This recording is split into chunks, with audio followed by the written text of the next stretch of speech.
உங்கள் favourite TV ஷோக்களை இனி miss பண்ண தேவையில்லை. ZEE5 இல் முற்றிலும் இலவசமாக காணுங்கள். இங்கேயும் எப்பொழுதும். ரொம்ப சிம்பிளா அவங்க கேக்குறாங்க, எனக்கு உடம்பு சரியில்லை நான் தான் பாத்துக்கிறேன், மத்தவங்களுக்கு உடம்பு சரியில்லை நான் தான் சமைக்க வேண்டியிருக்கு, இது எப்படி சமாளிப்பது அப்படின்னு கேக்குறாங்க. எனக்கு உடம்பு சரியில்லைனாலும் எனக்கு சமைக்கிறது பிடிக்கும், அதனால நானே எல்லா வேலையும் செய்வேன். இன்னைக்கு வரைக்கும் நான் யார் வந்தா கூட எங்க வீட்டில் யாரும் சமைக்க விட மாட்டேன், நான் தான் சமைப்பேன். உடம்பு சரியில்லைனா அது வலியா தெரியாது, எனக்கு சுகமா தெரியும். என்னம்மா ஞாஜிக்கெல்லாம் பேசுறீங்க? இப்போ உடம்பு சரியில்லை அப்ப எந்திக்கே சோர்வா இருக்கும், அப்ப எப்படி சுகமா இருக்கும் சமைக்கிறது? சார் அப்படி தெரியவே தெரியாது சார். ஒரு குழந்தைக்கு வேணும் அப்படின்னு ஒரு தாய் உள்ளத்துக்குள்ள நினைச்சிட்டா அப்படின்னா இந்த புனித பிம்பம் கெட்டாதீங்க தயவு செஞ்சு. நீங்க ரொம்ப புனித பிம்பமா கட்டிட்டு இருக்கீங்க இருக்க எல்லாருமே. ஒரு ரொம்ப இயல்பா உடம்பு சரியில்லைன்னா எல்லாருக்கும் தூங்கணும் போலதான் தோணும். நீங்க ரொம்ப புனித பிம்பம் கட்டிக்கிட்டே இருக்கீங்க. இல்ல நான் அப்படி கிடையாது, சோர்வா இருக்காது, சந்தோஷமா இருப்பேன். இல்ல சார், சோறு அதாவது ரியாலிட்டியா பேசுங்க. மனசுல ஒண்ணு இருக்குல, ரியாலிட்டியா இல்ல சார், நான் உண்மையே சொல்றேன். இப்ப அடுப்புல நான் எல்லாரும் குக்கர்ல வைப்பாங்க, நான் வந்து பானையில தான் சோறு வைப்பேன். இப்ப சோறு வச்சுட்டு கொஞ்ச நேரம் வந்து படுத்துக்கலாம், ஒலையால அரிசியை போட்டுட்டு கொஞ்ச நேரம் வந்து படுத்துக்கலாம், சாம்பார் அடுப்புல வச்சுட்டு கொஞ்ச நேரம் படுத்துக்கலாம். இப்போ ஒரு அத மாதிரி தான் ஒவ்வொரு வேலையும் வச்சுட்டு கொஞ்சம் படுத்துட்டு எந்திரிச்சு செய்வேன் தவிர அடுத்தவங்களை நான் உள்ள விட்டதே கிடையாது, சமையல் பண்ண விடவே மாட்டேன். இப்ப இவங்க சொல்றது சாத்தியமா? கண்டிப்பா இல்ல சார். ஏன்னா ஒலை வச்சுட்டு நான் படுக்க முடியாது, திருப்பி சாம்பாருக்கு காய் கட் பண்ணும். அதுலயும் இந்த தலைவலிலாம் இருக்கும்போது வெங்காயம் உரிச்சு நறுக்கிற மாதிரி ஒரு கொடுமையான விஷயம் கிடையாது. சளி பிடிச்சி இருக்கும்போது பச்சை மிளகாயை கட் பண்ணிட்டு உடனே கை வாஷ் பண்ண மாட்டோம், மூக்கு ஒழுகும். இப்படி எல்லாம் பண்ண முடியாது, நமக்கு டக்குன்னு கை தான் வரும். அந்த பச்சை மிளகாயை கட் பண்ணிட்டு மூக்குல கை வச்சா எப்படி இருக்கும் தெரியுங்களா? அதெல்லாம் கொடுமை சார். பச்சை மிளகாயை வெட்டிட்டு நீங்க கையை கழுவிட்டு போய் படுத்துக்க வேண்டியதானே. ஒரு சோஃபா இருக்கும், அந்த சோஃபால கொஞ்ச நேரம் போய் இப்படி சாஞ்சு உட்காந்துட்டு அதுக்கப்புறம் வந்து அடுத்த வேலையை பார்க்க வேண்டியதானே.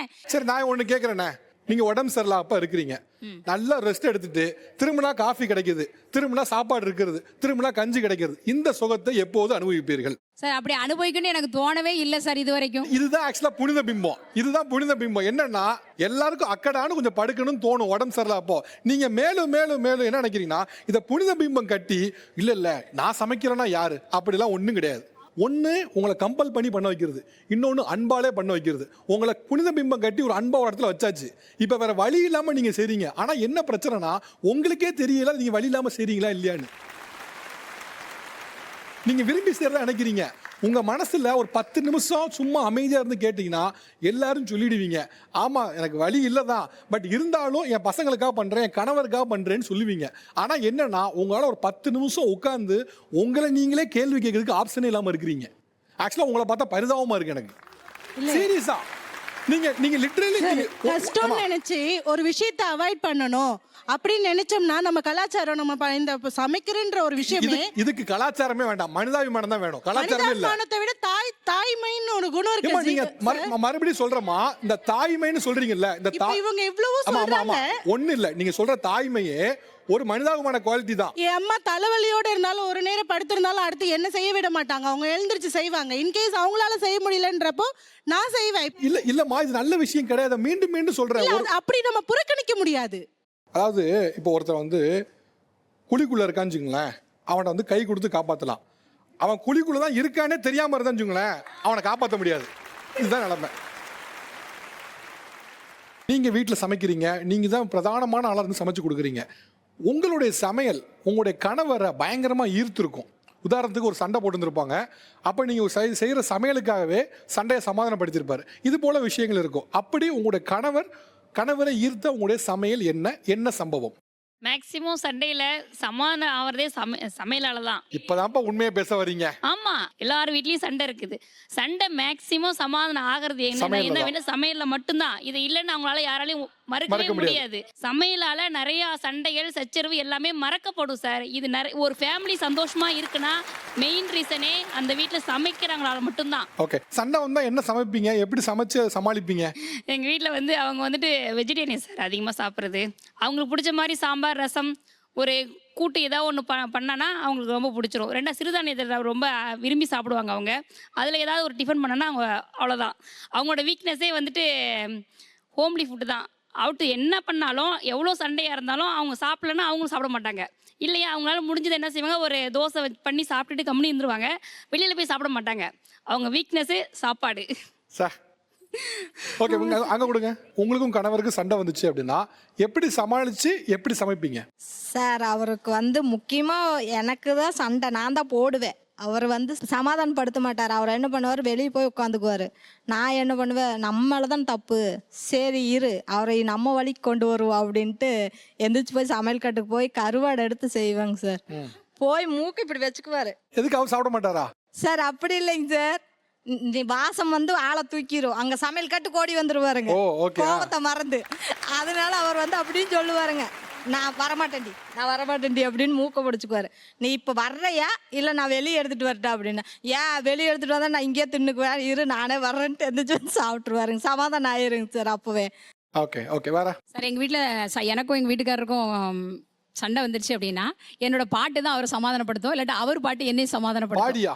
ஆமாம் சார். ஆனா அது நேர்ல சொன்னா என்னமோ நான் என் உச்சத்துக்கு போயிடுவேன் அப்படின்னு சொல்லிட்டு அதை சாப்பிட்டுக்கிட்டே பாடுவாரு.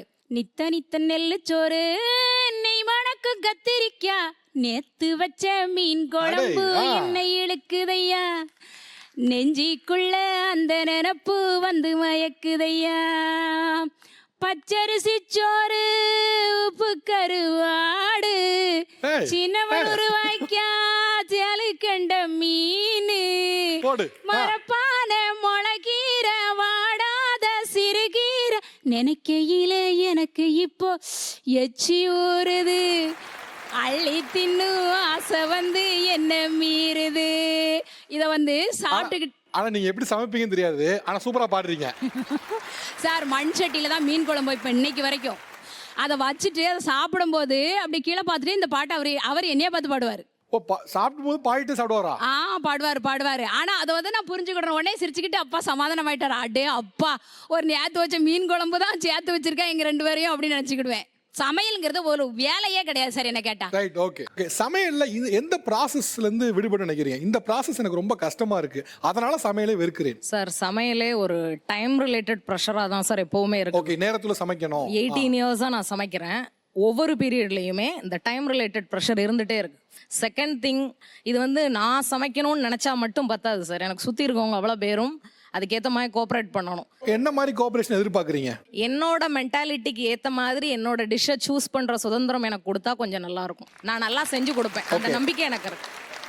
என் மைண்ட் செட் இன்னைக்கு இப்படி இருக்குடா, நான் அந்த லெவலில் உனக்கு பிடிச்சதை நான் சூஸ் பண்ணுறேன் அப்படிங்கும்போது, சரிம்மா நீங்கள் நல்லா தான் பண்ணுவீங்க, இப்போ இதை செஞ்சு கொடுங்கன்னு சொன்னால் எனக்கு அந்த சுதந்திரம் உங்களுக்கு இல்லையா?